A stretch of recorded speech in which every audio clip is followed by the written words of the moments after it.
Hello, and welcome to another episode of the Christian Reeve podcast. Today's guest is an author and animal rescuer by the name of Lisa Wilkes. Welcome to the show. How you doing?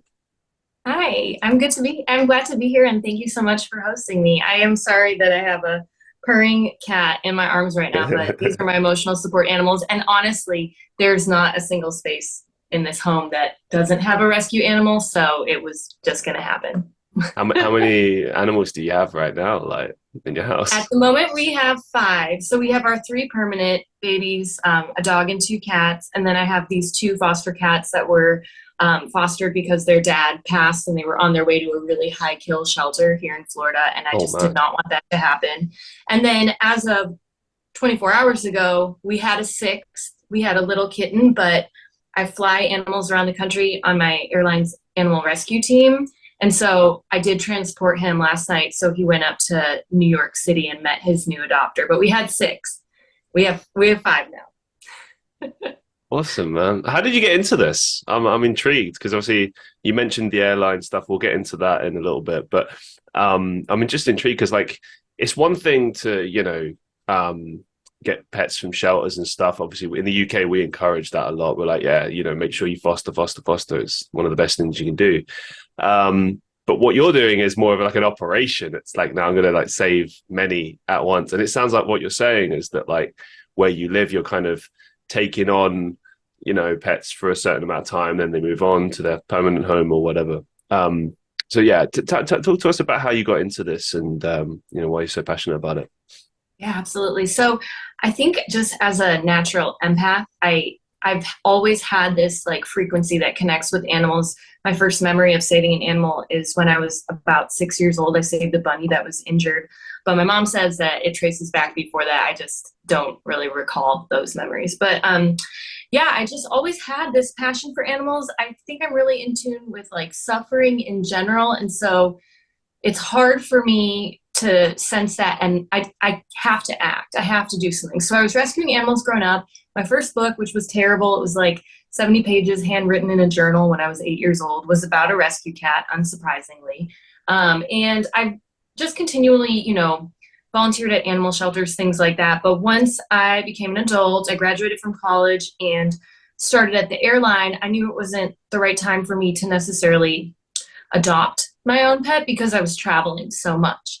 But I got older, went to grad school. I still fly, but I don't fly quite as many hours as I used to. So I was like, okay, this is the perfect time. So I have my permanent babies.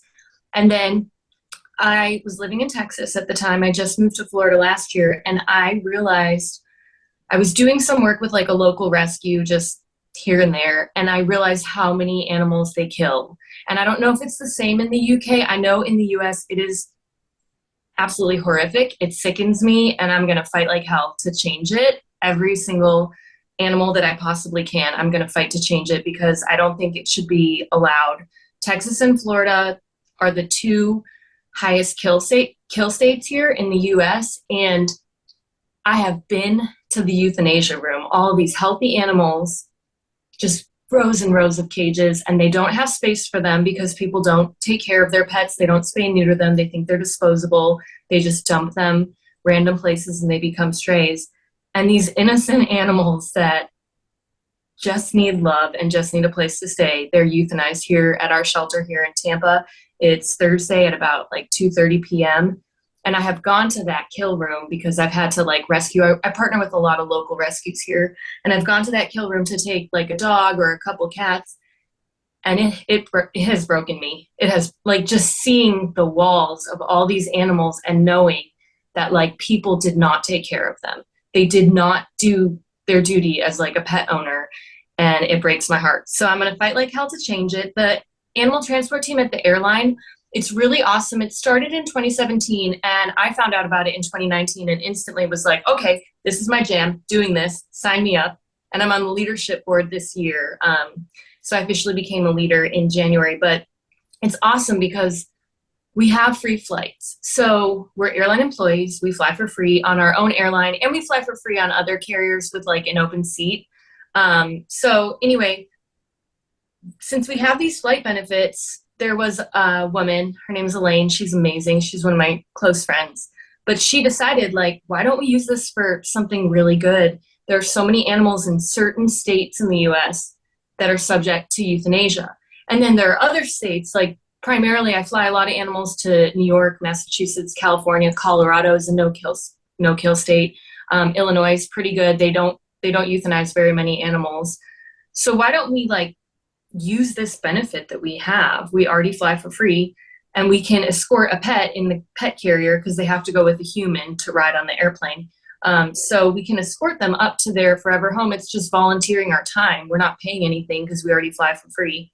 And like, that's a great way that we could use our benefits. And so she set up this intricate network. I mean, it is incredible. There are hundreds of rescues that she partners with. If the animals get adopted in a different state or really far away or something like that, then she just posts the need for like this animal backstory, shows a picture where they're flying to, and we just volunteer based on like, okay, I'm off next Tuesday, so let's look at the flight loads. If there's open seats, like, let's do it. And I just did one yesterday up to New York, and I will tell you, that's probably somewhere around my 20th transport that I've done since 2019, since I joined. And every time I tell myself I'm going to be an adult and I'm not going to cry, and I've done this before, and I'm not going to get emotional. And then every time the adopter's waiting there at baggage claim, and I bring their little cat or dog out, and they're like so excited to see this baby and so grateful, and then I just bawl. So it's going to happen. I need to stop telling myself that I can hold it together, because I can't. What would you say has been, like, is there a particular time that was especially rewarding? Like maybe you had to like face a lot of challenges and then you finally pulled it off or something like, can you share us a story about that? Absolutely. So there was this one dog, there was an organization when I lived in Texas that paired animals with people that have the same disability. So like if someone is missing a limb, they'll pair them with an animal that's missing a limb because it kind of helps both of them really. But for the humans, it's this sense of camaraderie and this sense of just really intense connection with an animal that has the same condition. And so they paired this dog that there was some, I actually honestly don't know what it is, but it was some jaw issue. And they paired it with a woman who was up in Massachusetts and had the same condition. And seeing her face, because I brought the dog there and it was so cute. I mean, it was just the sweetest little pup, like didn't make much of a fuss on the airplane or anything. So cute. I'm just reaching in to pet him. And when I brought it up there, I knew I was going to bawl my eyes up, but she starts like crying, and she was just hugging me and just like asking how she could repay me. And I'm like, no, this is rewarding enough. Like, we're good. We are great. And I will never forget that experience. She had brought me this, like we don't typically accept gifts, but if it means a lot to the person, then, obviously we're going to take it. And I love it. But she had bought me this bracelet that had 3 little paw prints, because I guess she had gone on Facebook. She knew I was the transporter, and she had seen like my 3 babies, my 2 cats and a dog. And so she got that bracelet made just for me because she knew it would be something special. And I was like, man, this is the most rewarding volunteer activity in the whole world. And like, seeing her updates, the dog is like flourishing. It's his first time seeing snow because they're in Massachusetts. I mean, it doesn't get any better than that. Wonderful, wonderful thing that you do, and I can only imagine like how rewarding it is. Like I love animals myself, and like it kind of blows my mind that there's not more infrastructure available to kind of prevent animals from being, being euthanized. Like, what I mean? It sucks. There is, though. I will tell you, I believe there is. I believe it comes down to money. We have states that are no kill. Colorado's entirely no kill. And I think our resources, where they are allocated, speaks to what we value as a society. And here in Florida and in Texas as well, I do not believe, for all that they claim, all that's happened in the past few years, I believe they don't care at all about life. Because if they did, this is entirely preventable. And there are places that have proven that. But you have to allocate the funds. You have to have the resources. You have to make a commitment as a society to fix the issue. And instead, what they do is allocate more resources toward exclusive and hateful tactics that gain politicians more power. So I'm going to keep fighting here on the ground. I'm going to keep trying to educate people and trying to do my best. Every rescue flight that I have, like yesterday, I never I don't set out to make it a platform. Like I'm not waking up in the morning like, what soapbox can I stand on today? But people notice. Like I was in line yesterday to board with this cat. People are asking, oh, what's that animal? What's your baby? Is it a dog? Is it a cat? And I'm like, oh, it's a little kitten. But he's not mine. I'm bringing him up there because he got adopted in New York. And I think people just aren't aware. And so they're like, well, why didn't he get adopted here in Florida? And I'm like, whoa, trust me. I have been to the shelters here. They're so full. And I've been to the euthanasia room. Unfortunately, they euthanize a lot of healthy animals. And so we're volunteering our time. We're employees here at the airline, and we're just volunteering our time to get these animals adopted in a safe place. And I think people's minds are blown when they find that out, because it's not public knowledge unless you're actually involved in the mission. Like, it's not like there are billboards on the street screaming about all the animals dying, because guess what? Animals don't have money. So they're not out there like promoting this cause. And I feel like if I can just be sort of like an educational voice, if I can at least let people know that it's really important to fix your animal, and that, I mean, people are going to go and they're going to get breeder dogs if that's what they want to do. But if given the choice and you could save a life, I think that is probably the more compassionate choice. And that is like that's where I would go. That's how we got our dog. It's interesting. I had a guest fairly recently, actually, maybe a few months back, and he runs a company that essentially helps as kind of like an intermediary between pet owners and the estate and family and everything. Like, so when the owner passes away, there's stuff in place to kind of allocate funds and stuff and provide resources so that, if nothing is planned, for example, if there's no, like, I don't know, let's say resources allocated or something sorted out to make sure the pet, is taken care of, they kind of step in and can help facilitate that and stuff. And we spoke about a lot of the things that we're sort of speaking about here as well, this idea that like there is work being done, but like not in certain areas, and it's like it really depends where you go and what you're doing. But I think with what you're doing, it's yeah, I mean, I've never heard of like a concept like this, like flying animals across states or countries or whatever. That's news to me as well. I think it's an idea a lot of people will, I think, could probably get behind, especially if it's like a charity type thing. Like if you set up like an organization, you get people donating, you get facilitating that, on a wider scale, so to speak. It can become bigger and better, and it can, begin to address some of the things that we've mentioned earlier as well. So, you know what I mean? It's like, keep doing it, man. Please keep doing it. Yeah, it's awesome. I have another one on Monday. I'm flying all the way down to Fort Lauderdale so I can take a cat up to like the Boston area.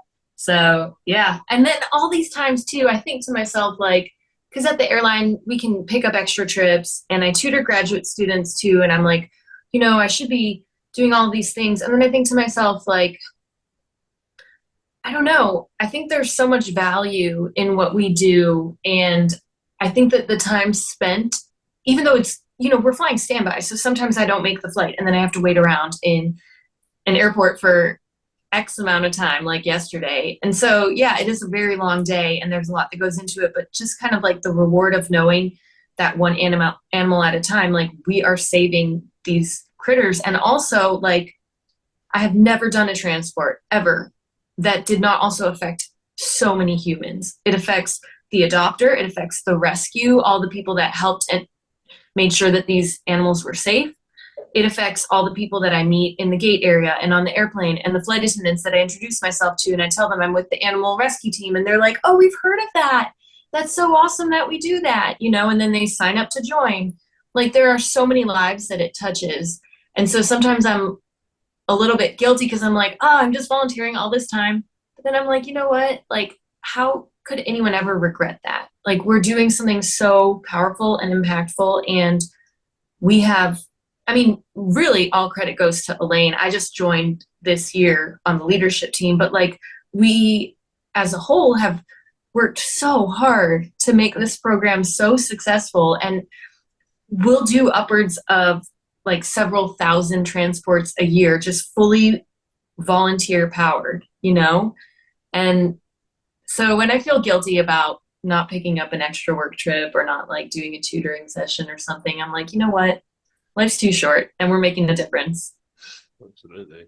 You obviously, you mentioned in that you've flown to other countries for rescue missions. Can you tell us about any particular experiences that stand out as far as like other countries? Because it's interesting, like obviously flying state to state, that's one thing, but other countries have like totally different ways of dealing with these things. I was just intrigued on that front. Well, you know what is also interesting? I will tell you, I think I have always just been drawn to animals, obviously domestic animals, but also I've rescued wild animals and brought them to sanctuaries if they're injured, Oh so like wow. birds. And but culturally, some countries I truly believe, based on like talking to people and when I've visited, I really think that they don't see animals as like living creatures. Like they're not meant for any type of affection. They don't have emotions in those individuals' mind. Like they're no different than a plant or like a rock or something, because they're not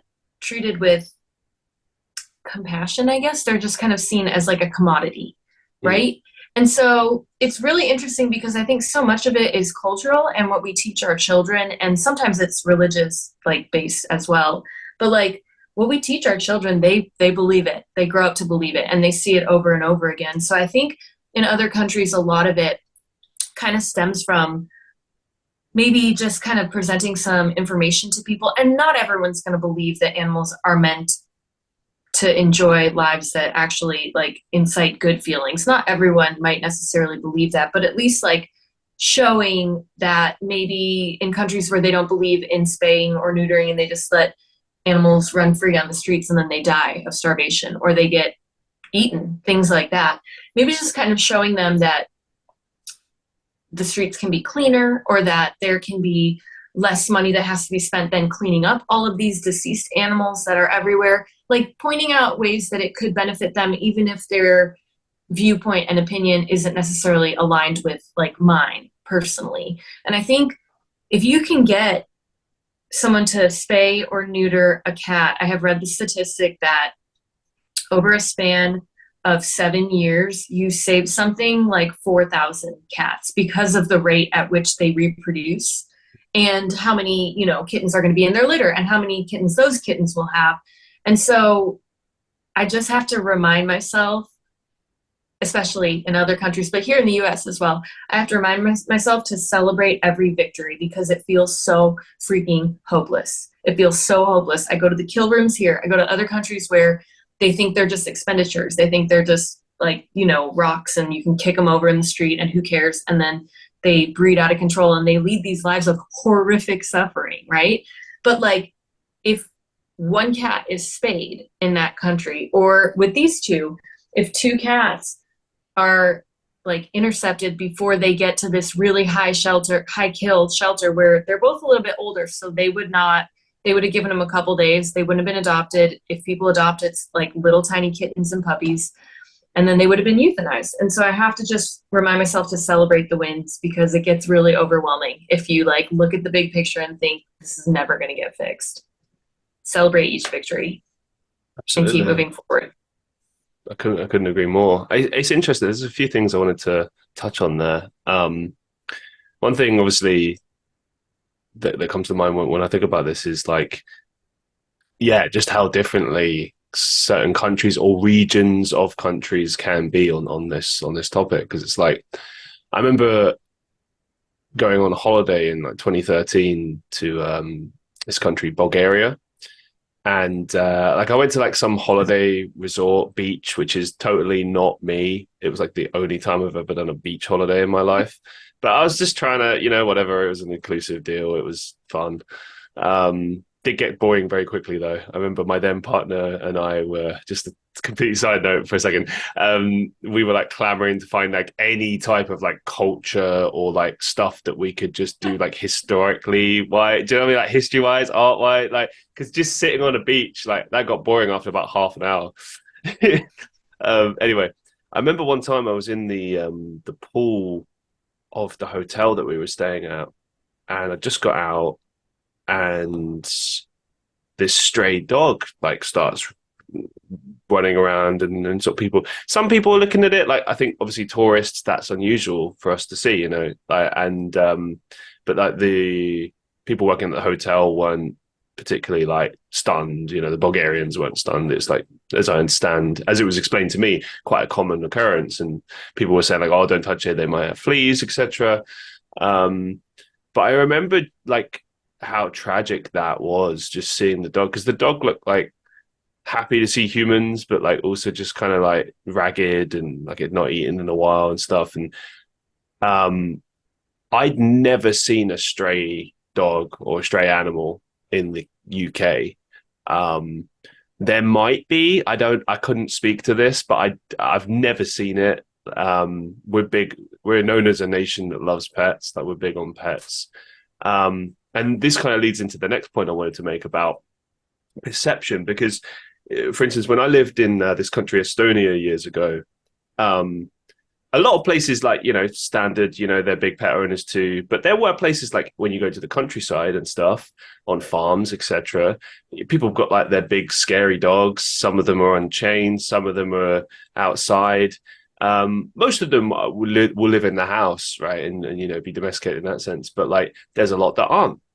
And as we were talking earlier, it kind of made me think about the fact that like the way we treat our pets, or at least the way it, I feel like it's changed over time. Because I remember like when I was growing up watching like, say, like Looney Tunes or something, and seeing like the dogs in like portrayed like, okay, they're outdoors, they have their door out, so their little house thing outside, they never come in unless brought in to be fed, like they just stay outside. And I suppose the logic there is that they're guarding the property, right? So you can have a guard dog who essentially is like on alert most of the time, and then it's similar to like how police dogs, when they put the apron on and they're, you know, in the zone, versus when they take They're it off. working. And yeah, and it's kind of like that. But again, culturally it depends, because some regions, places just regard them as just, you know, just guard dogs. That's it, that's what they are.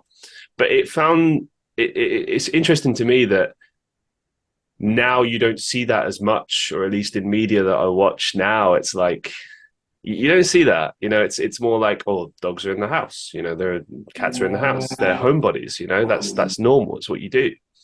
And I don't know if that's like if it's something that's changed over time, or if we've just changed as a culture, or if it's like country by country the difference. But it's, I don't know, it's just something that I find kind of interesting on this, like the way that people perceive animals and pets and stuff, and what we're Yeah. taught as we're growing up, you know? Well, I hope I don't piss people off by saying this. I'm going to choose my words carefully because I want to be um, respectful, I think, even with things that might not necessarily resonate with me. But I will say, as someone who has followed purely empathetic like urges and feelings and relatability to other creatures, and never really subscribed to societal norms. I just didn't. I don't know. I missed that day in school where you're supposed to follow these rules because someone you never met established them and they work. No, I'll follow it if it makes sense and if it's compassionate and if it's rooted in like helping things. But anyway, like, as someone who has never really subscribed to all of that, I think I just view it through the lens of control and oppression, because I think that, you know, I think we are hopefully shifting as a species. We're shifting our mindset and understanding that we are not the only creatures that matter Right. in this universe. But I mean, look at what we've done to people as well, and animals alike. But like, look at what's currently happening in so many parts of the world as well, where like people are disposable and animals are disposable. And it literally comes down to the societal structures that benefited somebody by making these tools, essentially. So like, if you can enslave people, if you can um, breed cattle in like these horrific conditions and then slaughter them in really gruesome and like unethical ways, like you can make $1 and your society might be thriving at the expense of the entire planet and all of the people that are eating this meat that's been pumped full of like chemicals and hormones and things. I just feel like it all stems from societal control. A lot of that usually has a religious backing. And also just from like someone standing something to gain, I think. And I was reading this book, it was an anthropological book, and it was so interesting because it was preaching to like, it was basically written for what I call normal humans. And I'm just the strange little outer space creature that landed on the wrong planet. So it was talking about like deconstructing all of these things that are societally accepted. And I'm like, oh, dude, I knew that. Like, I never thought like a lawn meant anything. Lawns, like grass that is not used for any like food or nourishment purposes.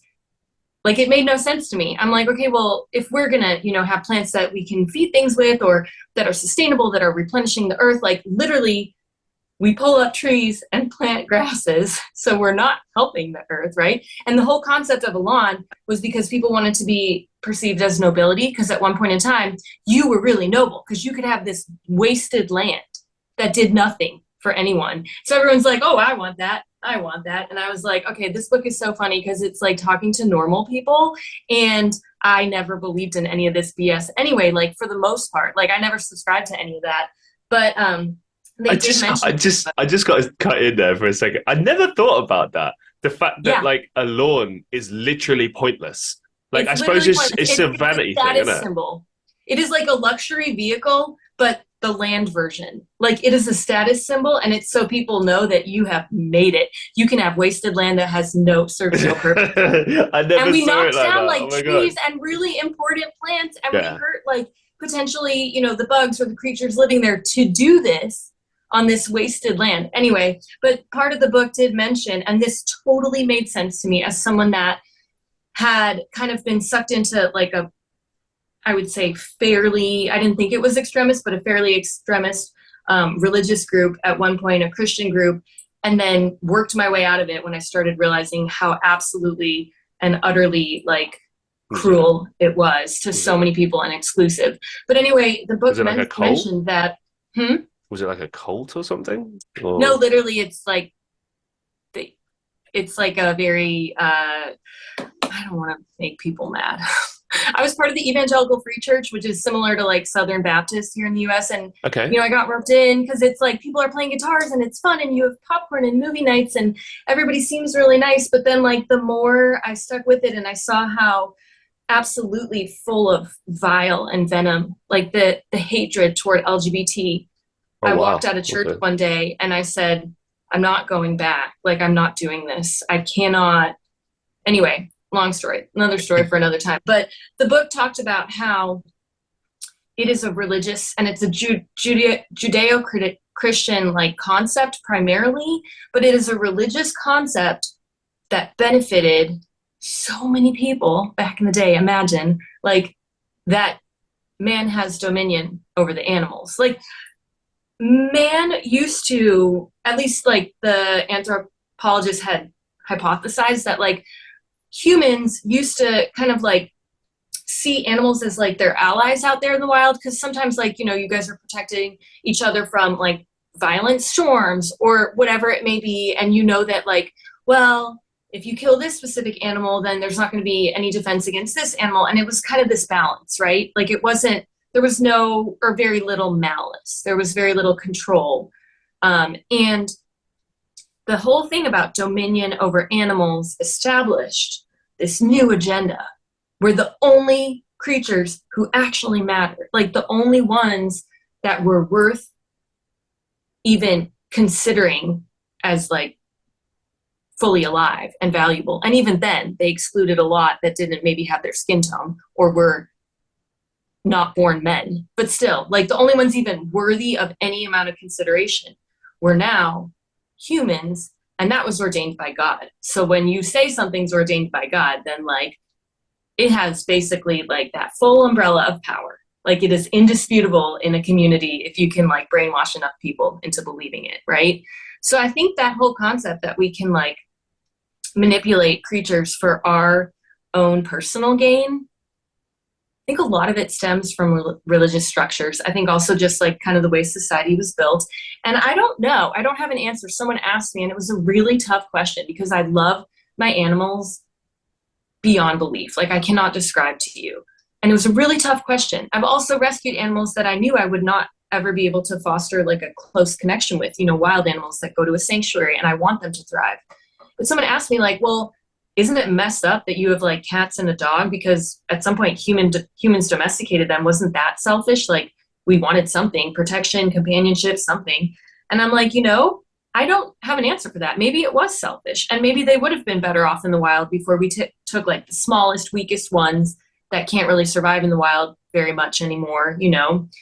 And maybe they would have been better off out there, but I can tell you that since I exist in a time where that's not the case, where we don't get that choice, they've already been domesticated. And what I know is stray dogs and stray cats, and I've seen it and I've read about it and I've done studies on it in like grad school, and they don't have a good quality of life. They are not. We bred them into these creatures that are not meant to survive on their own. They can do it.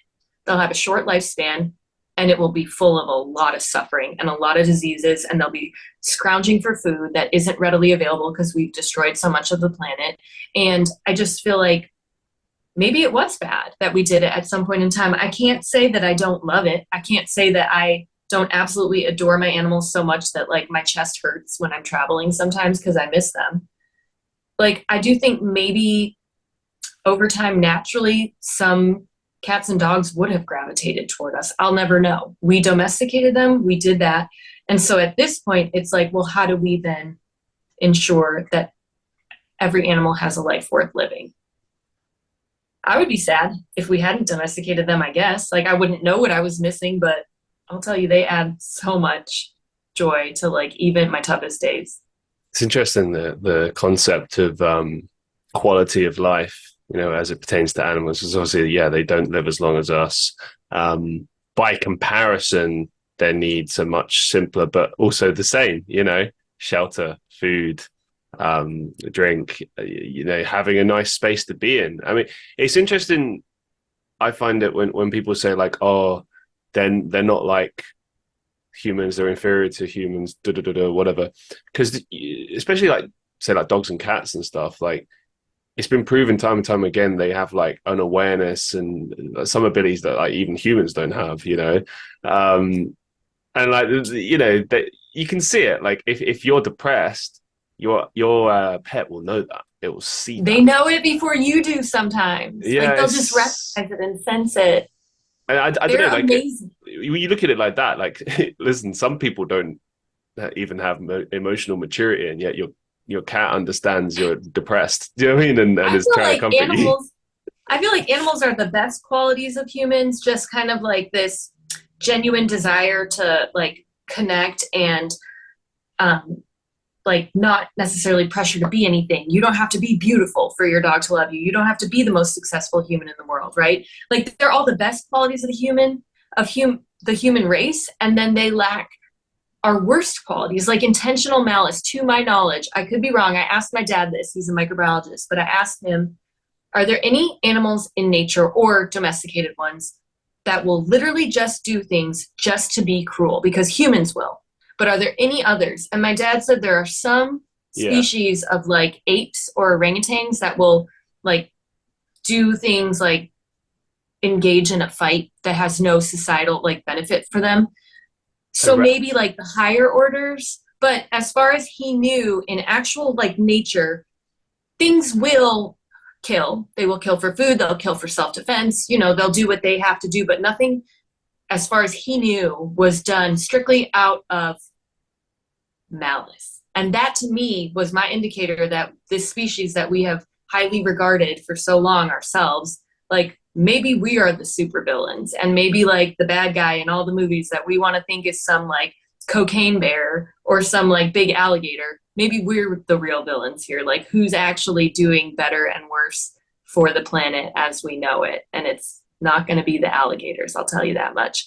But I also think that what you were saying is religious, because I think the folks that believe that we are superior somehow, that we deserve more and it's our birthright and all this stuff, like, sure, we have a higher order of intelligence, but that's religious in the sense that it is perceived as like we were chosen by God to be human. And as someone that does not believe that, believes in like the laws of like nature and Mother Earth instead of a strictly religious perspective, I don't think that I was selected because I'm special. I don't think I'm better than this cat or even like, you know, a tree or something out there that might need nourishment as well, that is like growing and evolving Okay. and contributing to the planet. Like, I don't think we're better. I think whatever happened in the Big Bang or whenever, like to make things as they are, as we perceive them, I think the laws of like physics and our reality as we know it went all the way down the line an infinite amount of times, and here I am. But I don't think I was ordained by God to be worth more than anything else. And even when I find like bugs inside my apartment and stuff, like, look, I live in this society. And so, yes, I have accepted certain things. I know that when this apartment complex was built, that, you know, we dug up earth and destroyed a lot of creatures' lives and stuff. But I try to minimize my individual footprint as much as I can. As much as I can. Like, I don't eat meat. I never will. I don't wear animal products. I don't use them. Like, I try my best where I can. And if I find bugs in the apartment, like, I do not kill things because we invaded their turf and they're now here to try to figure out what's going on. I like try to bring them outside. I try to bring them to safety. I'm not perfect and I have a long way to go, but I think like making intentional efforts, yes, sometimes we're going to have to compromise. Like, yes, I drive a vehicle. It's an EV, electric vehicle. I'm trying to have less of a footprint, but you know, I would lose my job if I didn't get to work. And in a perfect society, we wouldn't need jobs, would just like exist and be in communication and relationships with each other. But in this society, like if I want to rescue animals, if I want to do good in the world, then I kind of have to like have some source of funding in some way. But anyway, like I try to minimize that. And I feel that I'm not special or I'm not better than the lizard that crawls under my door because I have this human skin. If anything, this has done a lot more destruction on the planet than like these other creatures that are just doing their best to like survive in a sustainable environment. Yeah, I totally agree with you. One thing I did want to kind of just briefly touch on is, I guess I'm exploring just from a like a, I don't know, is it philosophy? Maybe it's just wondering why things are the way they are. But why do you think it is the way that it is, as far as like how we can't like understand and communicate directly with, say, animals and vice versa? Like, of course, don't get me wrong, I know we communicate in our own way. I mean, it's, you can quite easily have a connection with a dog and a cat or whatever, and you just know, you feel it. A lot of it's more, I think, rooted in like empathy and just kind of the unspoken, isn't it? Or body language as well. But why do you think that's the case? I mean, I suppose that is because that will often be given as the reason why, you know, like we're considered to be better, because it's like, okay, well, we're able to, you know, do all of these things that these animals aren't able to do, and therefore that makes us better. I'm not saying I necessarily agree with that. I'm just saying that's kind of like what people will say. Mm-hmm. Well, I just want your kind of thoughts on that. Like, why do you think it's like that? I really believe, like, I think that we communicate through energy a lot of times. Like, I've had wild animals that should peck at me, but they know, I think they know on some sense that I'm trying to save them. A duck that I scooped up from the middle of the road, right? Should have pecked my face off. It was still alive, but like just melted in my arms. It's a wild duck. I think they can sense and they know and they communicate in their own ways, but it's not verbal. It's not words, right? And I don't have an answer for you with that. I would say that maybe the best answer I could offer is that it's a very human thing. Like, it's very much part of our species to want to know and understand. I don't know if it's because we want a foothold in something, if we want to gain some kind of power somehow, but I know that like the need to find reasons, purpose for everything is so intrinsically human. Like I see it over and over again in social work.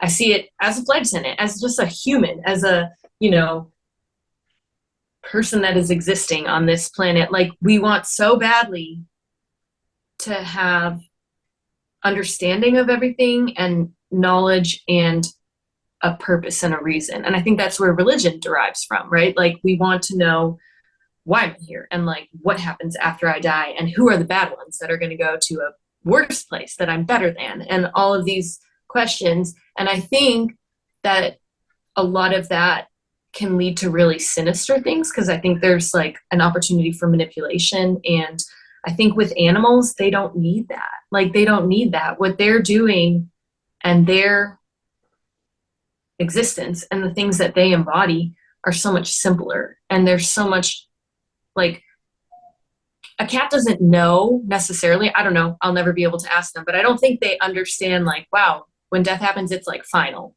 and I'm not coming back. And there's a chance that like I just don't exist anymore. No one really knows. They don't know that, but they know, okay, let's try not to get eaten by that giant animal out there, right? So like they don't need the why. And humans, for some reason, I think that's what language probably evolved from, is like we just, it feels intrinsic to me that we're built with like this burning desire to have the answers to even things that maybe aren't knowable. And then we just make them up and sometimes use them against other people, like religions. But, you know, like we have that intrinsic like yearning. And I don't see that with my dog. I see my dog get scared of a thunderstorm and say, okay, where do I seek cover? But I don't see her, as far as I can tell, asking like, but why did this happen? And like, is this like, you know, something that's a product of this place that we live in? Like not all of the questions that humans have, which I think is the reason I believe that we developed language and conversations. I don't think it's better. I think it's just different. I think that their existence does not revolve around having to feel that they have a grasp in everything, that they understand and they like have this comprehension. And then for us, that is more of a commonplace desire, I believe. I could talk but about it leads this. to a lot of suffering too. Like how much do we stress and like get depressed over and get anxiety about things that genuinely are not knowable? The people that are super religious will tell you that they know where they go when they die. But the truth of it is, even for people that believe with every fiber of their being, they don't actually know. No one knows till it happens. But like we agonize about all of these questions that we feel should be knowable. And we, a lot of times I believe, make up answers and make up like things that provide some comfort. But at the end of the day, we're still left kind of spinning circles in our brain, right? Yeah, and it's interesting something that you said there begs a real big philosophical question. It's this idea of like, hmm, do animals actually know or don't they? I look at them and I feel like they do. I feel like they understand absolutely everything that you're saying and doing, etc. However, I don't know. On the flip side of that, I feel like because what you outlined is it kind of almost says it all really, that they don't need to, because they live in the moment, they live in each passing moment, and that's how they function. And maybe they can't think that way, but the way they think is something that we couldn't even like possibly comprehend, because it's just so different. For example, I remember many years ago reading someone saying that like, oh, if it was possible to speak to animals, for example, if you spoke to a lion and the lion was capable of speaking English, what it would say would be nonsensical, because its points of reference are completely different from yours. So it wouldn't be able to like, you just wouldn't be able to have a conversation. And that kind of blew my mind thinking about it. I was like, what? Because obviously it would understand, it would say the words that you would understand, but it just, you wouldn't be able to connect in any way because No, you're I, just I totally actually different. I can resonate with that. My caveat would be that I don't think that it would be nonsensical. I think what we are saying would be nonsensical to the lion, possibly. Like, I don't think theirs is wrong, but I do believe that like the point of reference is going to be so different that it would be like trying to communicate with someone in another dimension, where it's like Mm.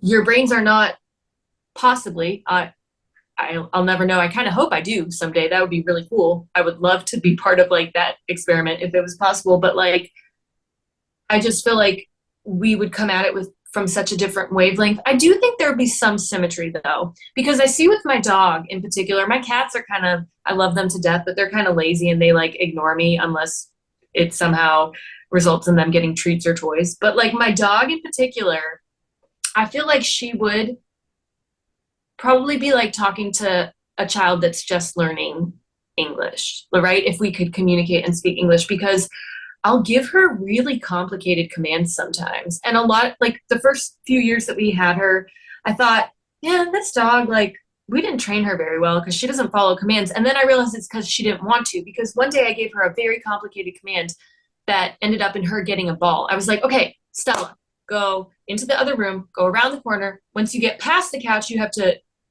turn this way. And I pointed, I said, and that's where you'll find like this ball or this bone or whatever it is. And she literally, like, I watched her do what I had commanded or asked of her. And I think like she had understood so much more than I thought that she had, but she was smart enough to kind of like learn, well, I don't really like love when, this happens. So I might like sit that one out, even though I know what she's saying. So I do think there would be some language, like when I'm petting an animal on the airplane and telling them like, okay, I know it's loud, it's scary, but like, you're okay. Like this, I promise you, I'm taking care of you. I think that kind of thing they would understand and they would say like, okay, good, or something like that. Mm.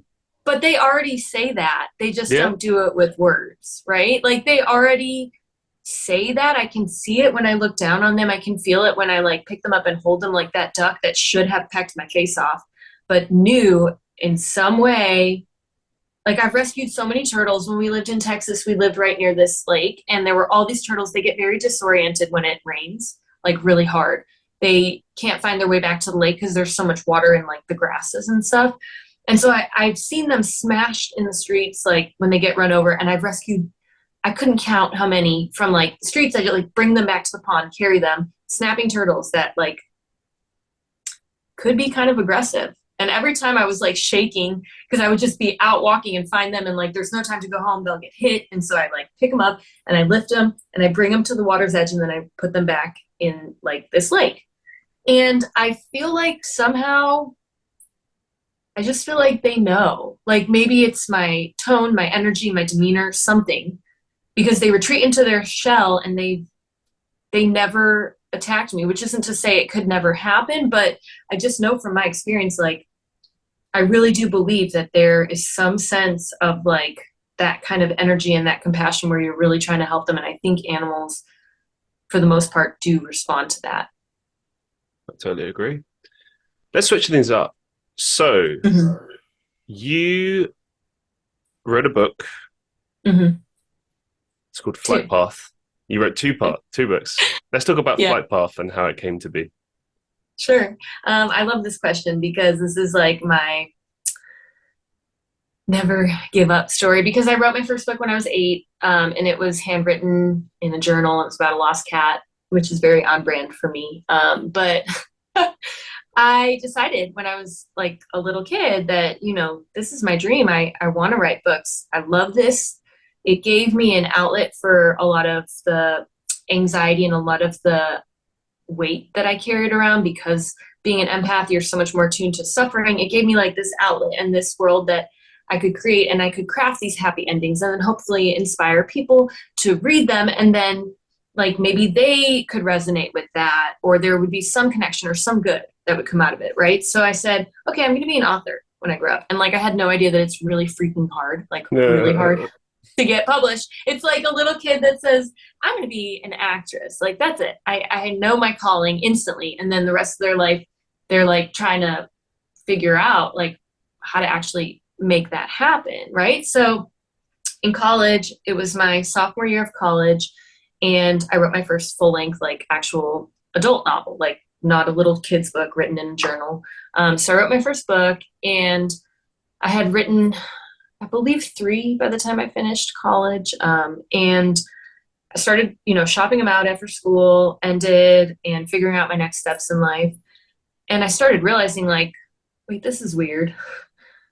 Like I'm getting like rejected so much. And, people would say all these comforting things like, oh, this author, whatever, Stephen King or whoever got rejected 7 times. And I would be like, wow, that's not comforting at all. I got that in the last hour. Like, what are you talking about? That actually makes me feel worse.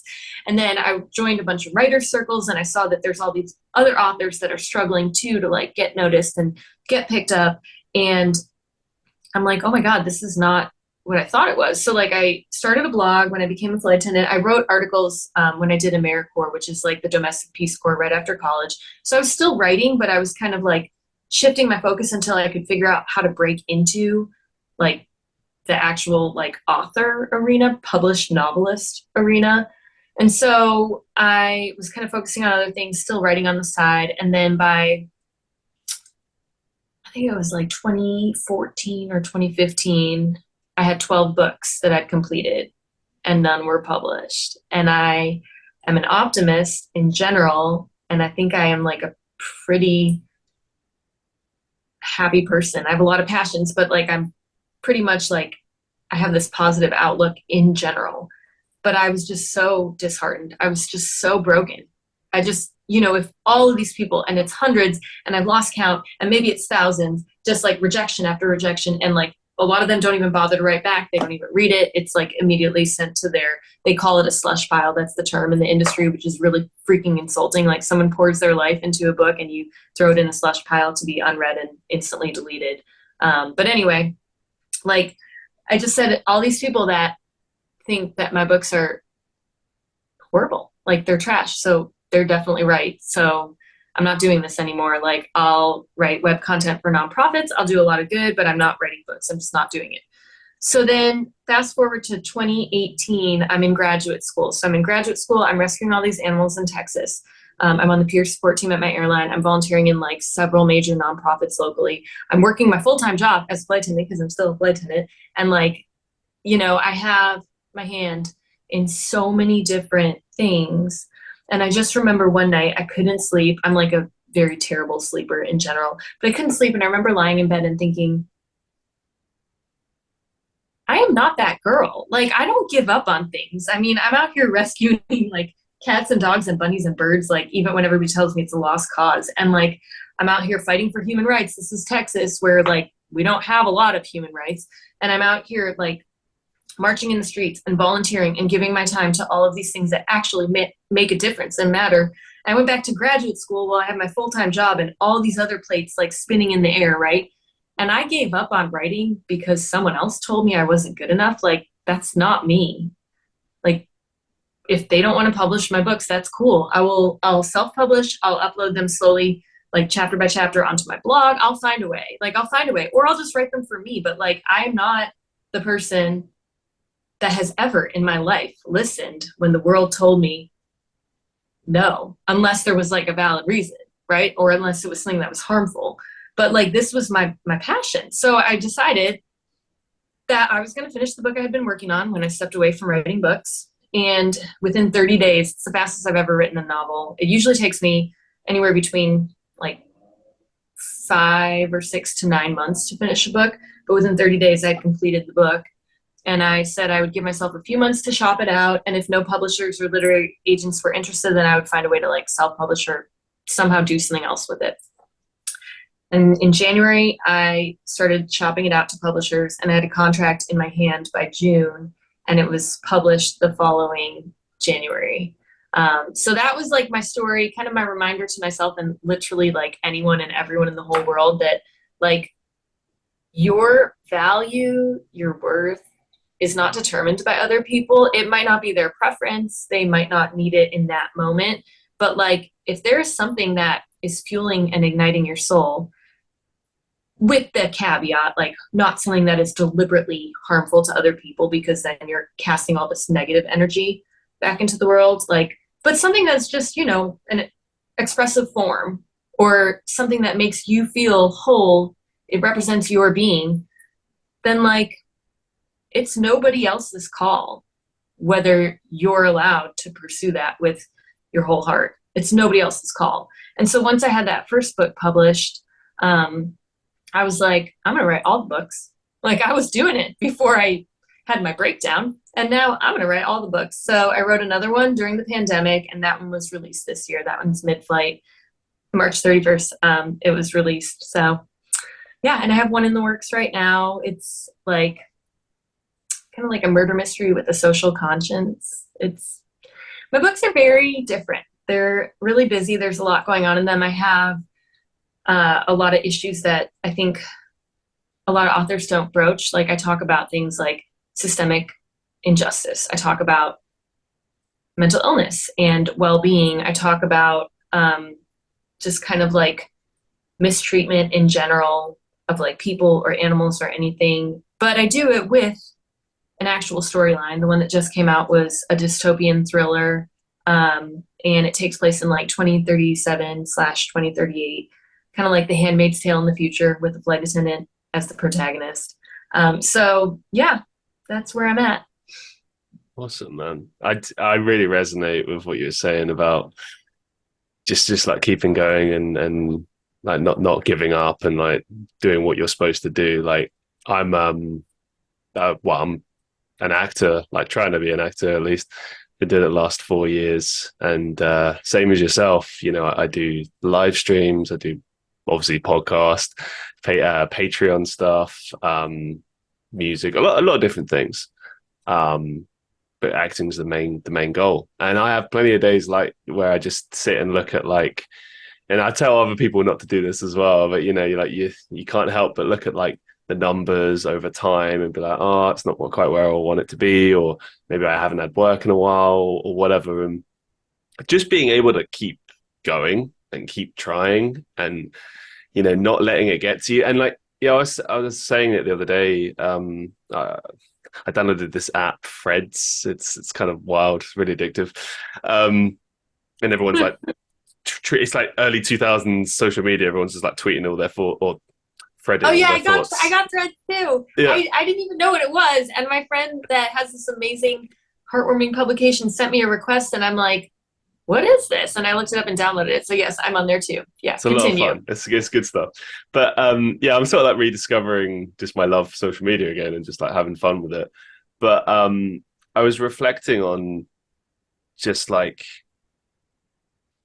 you know, the idea of not giving up and keep on going. And there was another podcaster who's not been doing his show very long. I've been on his, he's been on mine, and he was talking about having like stagnating numbers or something.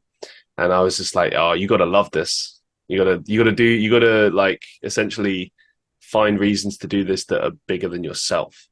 You know, like I would absolutely love it if like tomorrow I got like the acting role of my dreams and, you know, everything just came together and my podcast got sponsored and, you know, all my dreams came true and all that. But you know what really matters is like actually just doing the show and putting some like good content together. And I get to talk to amazing people like yourself. I mean, this episode we're doing right now is 223, I think, episode 223. I've been doing this like 3 years. I've met people from all around the world, different backgrounds, cultures, creeds, colors, etc. And I think the one unifying thread with all of those shows is this idea of just like pursue what it is you want to do in life and make that your ultimate focus. And as you said, like don't let other people tell you, don't let the fact that like maybe you haven't got the numbers bother you. Don't let the fact that like here's another thing. This is something I read, and this is why I brought up the Threads thing.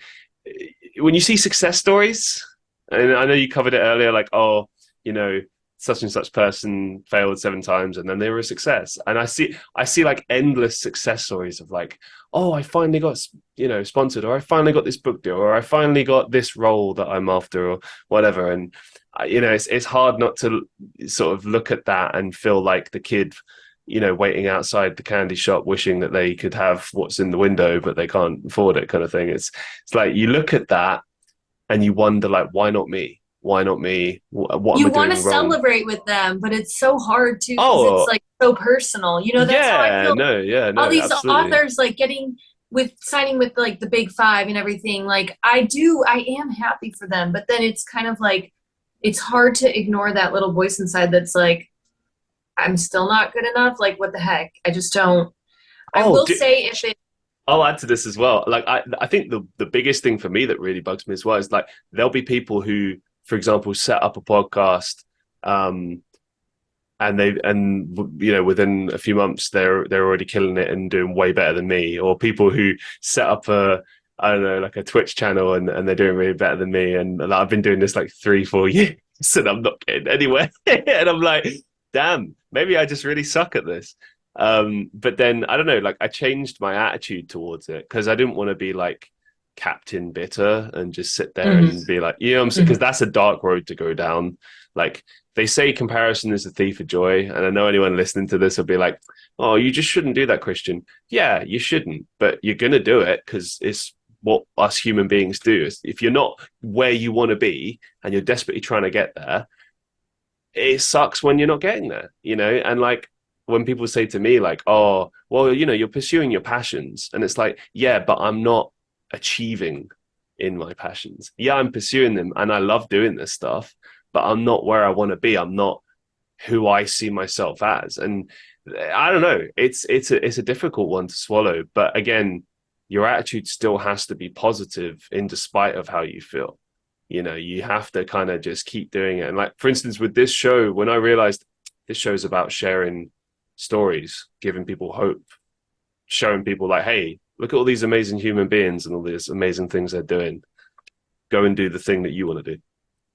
Yeah. And it's like, the success is measured in such like fickle terms. Right. So success might be measured by like signing on with some big label or, getting a feature film. But I feel like who says that the connections that you forge or the people that you encourage or the ways that you grow as a human, who says that those are not successes? Because I'm giving a speech for my sister's nonprofit actually in just a couple days. And I've like agonized over this because I love writing articles, but like speaking in front of people, I'm always like, oh my God, am I gonna like, I don't know, get the hiccups or something's gonna go wrong technologically because that's not my strong suit. And then I'll have like a meltdown and run off the stage like I'm on fire or something. No. So I'm trying to prep myself. But the whole speech is about it captures my story as like a writer and sort of like the heartache that I experience and then like finding my passion, which was never gone. I tucked it so deep down and I closed that door and I turned off the light, but it was always there. Yeah. Like it was always there, just kind of chipping away at me. And then eventually I just realized like, I'm not doing this for, the big wigs in the publishing industry. I never Right. did that. I'm doing this because I want to share stories and I want to, get my own self-expression and my own therapy through the stories. And so I think what I say in this speech is like, it took me so long to figure it out. But when I was in grad school, we read this case study early on. So this is 4 years ago. We read this case study by all of these like psychologists, clinical psychologists, all these experts and researchers. And it said that the number one, according to this study, the number one indicator, like the most telling factor of a person's overall well-being and like contentment in life, their joy, I guess you could say, the number one consistent thread was that they felt they had a sense of purpose. And that inspired me to discover like, okay, so what's my mission statement? Like I'm working with all these nonprofits. I'm a social worker.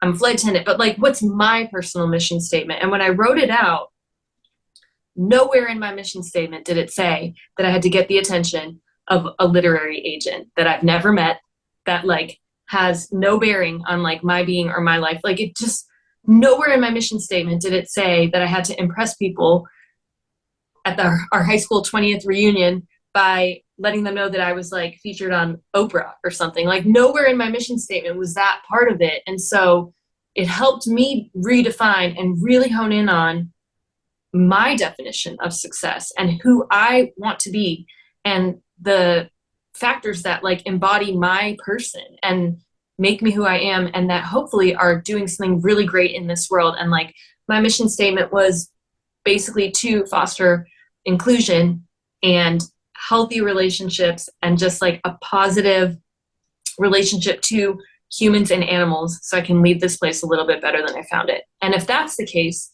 then like if no one had ever wanted to publish my book, I can still do that. I can volunteer at local LGBTQ plus centers, and my books really foster a sense of inclusion, and the main character is bisexual, and I can maybe help someone feel a little bit less alone so they don't have to wait 36 years before they feel seen and heard. So like none of my goals, as much as I love writing and I loved the idea of being a published author, like none of them revolved around the visions for success that I had been comparing myself to and berating myself over. Yeah, no, I totally agree, man. I mean, this is what I was saying before about, trying to shift the way you look at it and still keep it positive. Like, as much as I still do look at things like numbers and success, at the same time, my goals are more like, I just want to do this for a living. My goal isn't, oh, I just want to be a big old movie star, or I want to have the biggest, most successful podcast ever. Like, sure, those things would be brilliant, but at the end of the day, like, I've set myself like realistic goals that I want to achieve, and I'm very thankful and amazed that there's like a handful of people that clock in every week and check out these podcasts or come back to them later on and make a point of doing that. That blows my mind, and it continues to. And I always think about that because I think, and this is the thing as well, the reason I want more people to hear this show is not because I'm so obsessed with the numbers or I really want it to do well. I want more people to hear it because I want people to be as motivated and fascinated and inspired as I am. Like, every time I do this show, I walk out of it like, wow, that was great. I loved that. I got X, Y, and Z out of it. I had a great conversation with someone. I learned a bunch of stuff, and it keeps me going. People like yourself motivate me to keep doing what I'm doing, and it's like I want other people to feel that energy, feel that, because I can tell you now as well, like, when guests come off my show as well, they often say like, I loved that. I felt good. I got something out of it. And I'm like, brilliant, because that's what it should be. It shouldn't just be it's mutually encouraging, right? Yeah, like, I think so. Yeah, I love, and that is what it should be. That's what, in my opinion, like, that is what all art is, right? Art in general is forging these connections, or somehow like just strengthening these bonds that allow people to feel like included and understood, and in some way allow them to feel more free to be exactly who they are and who they're meant to be. And I feel like you achieve that. Like, it would be great. It would be. I mean, look, I'm in the same boat. Do you know how many animals I could save if I signed on with one of the big 5 publishers? Like, let me tell you, every time I play the lottery here, I'm like, oh, I will buy like a plot of land the size of a city, and it's going to be a sanctuary for all the cats and dogs. Like, yeah, I could do so much if I signed on with the big 5 and, had kind of whatever it is, the connections, the timing, like the plot that these people have that like get these amazing deals.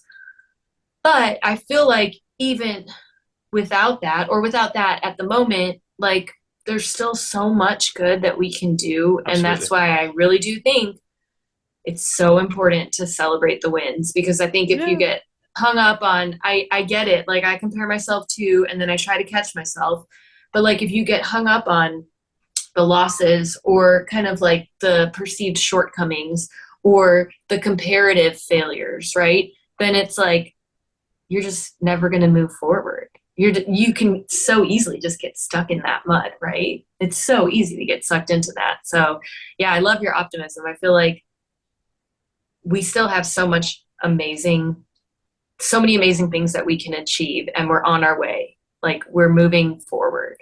I kind of look at it like this as well. Like, okay, if you take my podcast as an example, right? I set myself a goal that I would do this show for 10 years. Because I started it in 2020. I thought, oh, that'd be kind of cool. Cover a decade, and let's see where we're at. That'd be interesting.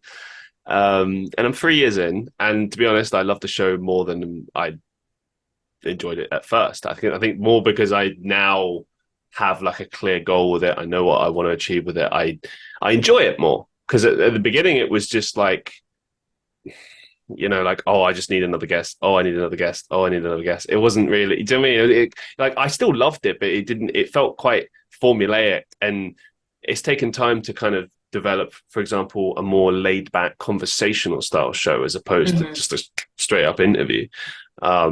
Sometimes they are interviews, that just happens, but like every time it's a challenge in much the same way that just having a general conversation with another human being, sometimes it's challenging. Not everyone you meet with, you're going to click with, or sometimes you try and find ways to click with said people. And it's not always that straightforward. But I think what I was going to say is that, like, if I do this show long enough and I do enough episodes, surely at some point it's got to pick up something. Like, I can't, if we get to 10 years and I still have only reached, like, say 5-10 people a week, I guess I'll just laugh and be like, you know what, that was the greatest, most fun failure of all time. But you don't reach 5 or 10 people a week. Even if I had Absolutely. just posted Absolutely. my books on my blog, that was kind of like my last resort. If I, don't go the self-publishing route, if no one will publish my books, I just post them on the blog. Even if you have just one person, and that person could Yeah, also be you, the person that benefited from like writing them. But if you have even so much as like one person that you have touched through that, then I believe it's an effort worth taking, right? Like, it doesn't absolutely. have to be a major, it would be great if it was a major presence and if it was this like grand sweeping victory that's so clear. But at the same time, I think if your subscribership was literally 3 or 4 people, like, those are still 3 or 4 people that Hmm. you are potentially helping, and they come back because they enjoy it. And I And think that, by the way, that's the biggest part of it. I've spoken to a few guests about this lately, but this idea that, like, people that return. So you could have like 10,000 people watch you one week, and then the next week maybe only like 100 people watch you. But if those same 100 people keep watching, that's so much more valuable than if one episode gets a lot, one episode doesn't. Like, I've noticed this on my episodes as well, that some get slightly more than others. And I think that's because people from that particular person's community came over and checked it out or whatever, or maybe it just got a bit more traction because it's an interesting topic, right? But then there's the people that stay and that are there every single time. And that is magic. That blows my mind. I can't understand, and I've said this on my Patreon stuff as well and in the live streams, but like this, I can't believe that anyone would want to sit and listen to me for that long.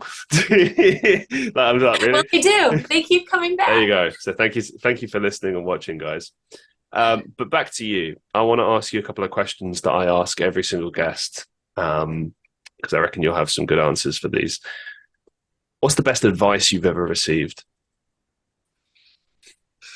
So I think the best advice that I've ever received is something that was told to me in college, actually, by a good friend, because I was so neurotic and like trying to get, 4.0 and do all these like a million things at once. And anyway, I was told, and I'm sure this quote originates from somewhere, but I never looked it up because I like to just like trace it back to my friend in that moment. But like, you don't have to measure your own success using someone else's ruler. Like, I love that. Like, it's not someone else's ruler that defines, like, if I get a B in this one class, but, I saved 4 kittens that were found on the campus, like, that is every bit as worthy as, getting that A would have been. So, yeah, I loved that. Like, you don't have to measure your own worth or your own success or your own value based, like, using someone else's toolkit, right? Yeah. And I think another thing as well, that just on touching on the whole kind of comparison is the thief of joy thing. A lot of the time when I do find myself thinking about, like, oh, this person's doing better than me, or da da da da da, I often tend to, when I pull myself back and realize what I'm doing, I'm like, yeah, but this person leads a completely different life, and you don't see the struggle and everything, and the rejection and You everything have that they no face. idea. Yeah, to get to that point, There like, you could have be so much. no idea. Yeah. So Yeah. it's an So interesting it's like one. you're comparing things that weren't even similar to begin with, right? Yeah, So like drawing a comparison that makes you feel really crappy, but it's like it wasn't even like a level playing field. It was two totally different things. So the comparison itself is flawed too, right? I It's think only so. what we see. It's only what we like perceive. Yeah. What's the biggest life lesson you've learned so far? The biggest life lesson I have learned is that when folks, and I believe this in my soul, but like when folks try really hard to contain parts of themselves, for me, being part of that religious organization and feeling so deeply flawed for so many years, because I'm bisexual and like feeling like I had to hide that. I had to be ashamed of it, until the moment where I left. But like I see it over and over with like clients and patients and friends and coworkers, like hiding a part of yourself to appease anyone else, from what I've seen, only leads to suffering, a myriad of suffering. There's so many ways that people suffer, but like psychological torment or anxiety because they now have to like fake this thing in front of family and friends, or just like the worry that loved ones are going to abandon them, all of these things, like because they feel they have to hide a portion of themselves, whatever that is. I think a lot of times from what I've seen, it is sexuality, because that's something that isn't like race where you can just like kind of see it visually. It's something that's intrinsic. And I think a lot of people feel forced to kind of hide it, or they see the laws being enacted and they think, oh my God, I'm going to be persecuted if I come out, things like that. But there are other ways that people can hide who they are. It could just be like the person that doesn't fit a gender role and doesn't want to be a stay-at-home mom, or like the person that wants to be a stay-at-home dad that thinks everyone's going to laugh at him, or whatever it is, right? I think from what I have seen, that when we tuck away those pieces of ourselves that make us the person that we are, I have not seen any good come out of it ever, ever. I've seen it lead to a mess of suffering. I've seen it blow up in dramatic ways down the road. I have not ever seen any benefit to trying to fit some mold that has been crafted for you. And if you lose people in the end, like, and I have seen people that have lost people when they finally are true to who they are. But as painful as that is, as difficult as it is, I still think, and I think most of them would tell you this as well, that like that agony is worth the freedom to be who they are and to meet the folks that love them for that. Right? Couldn't agree more. Do you have any upcoming projects or final thoughts that you'd like to share with our listeners? Final thoughts. Yes, I do have upcoming projects, but I'm working on that book, and then I would like to maybe start my own nonprofit someday to save more animals. But right now, I love working with the nonprofits I work with, and I'm content. So if that doesn't happen, we're just gonna wait and see how it plays out. But anyway, my recommendation would be to maybe start thinking about ways that you could just improve your kindness factor, because it's really little and it doesn't have to be dramatic steps, right? Like I don't preach to people. I know I said it on here because I was trying to prove a point with something I was saying, but like I don't tell people I'm a vegetarian. I don't want to be pegged one of those people that like beats people over the head with like pamphlets about being a vegan. I make that choice for me, and other people are free to make whatever choice. I've done a lot of research. I watched documentaries. I read like all these books about how animals are treated in this country and what we are doing to the earth. And I made my own decision, right? But like, it doesn't have to be that. There can be so many ways. If that includes just, taking your kids to volunteer someplace instead of doing like your normal Saturday, like leisure routine, or if that involves maybe just making like slight tweaks to either what you're wearing or eating or anything. I just think there are so many small ways that we can increase our compassion factor. And I would encourage folks to see what that looks like for them. And there's no formula. There's no right or wrong answer. It could literally be something as simple as like when I get so mad at my spouse, I kind of just like emotionally flee the scene, and I'm like, okay, we're just gonna like decompress and watch a movie because I can't talk to you right now. And like recognizing that in me and learning to communicate that better. It can be something that small, but like increasing your compassion factor, I think even the tiniest ways, just they're so fulfilling. And then seeing like kind of the miracles that can be achieved in like all of these small moments. So yeah, and adopt. Don't shop, don't do it. It breaks my heart. I wish breeding was illegal. I know there are people that'll disagree with me, but until all the animals are saved, I wish breeding was illegal. Until then we can breed them. But like, adopt. And also, if you have room in your heart for two amazing cats that I'm obsessed with, my fosters need a home. And yes, they are a little bit older, but let me tell you, their personalities, amazing. This one is my snuggle girl. She holds me in a hug. Whenever she's like on my lap, she has to hug me. She's so cute. And her brother's like a beautiful Siamese, and their dad died. So here they are, not the shelter, thank God. Yeah. And I'll fly it anywhere. Well, almost anywhere. Almost anywhere. Thank you so much for appearing on the show. It's been an absolute pleasure talking with you about just, yeah, everything that you do. Like, honestly, just keep it up. Keep up the brilliant work. Thank you. And likewise. And hold your head up high, because let me tell you, I get it. It's brutal out there, but I feel that what we are doing, it's meaningful. And I think that it's impactful. And we just got to keep our eyes like trained on that. And just remember that when things feel kind of like intimidating, just, I don't know, you're making magic. It doesn't have to be a grand dramatic gesture, but you're doing it. So keep it up. And thank you for this opportunity. It's been great. Thank you. And to the listeners of the Christian Reeve podcast, I hope you enjoyed this one as much as I did. Until next time, be safe, be well, and I'll see you in the next one.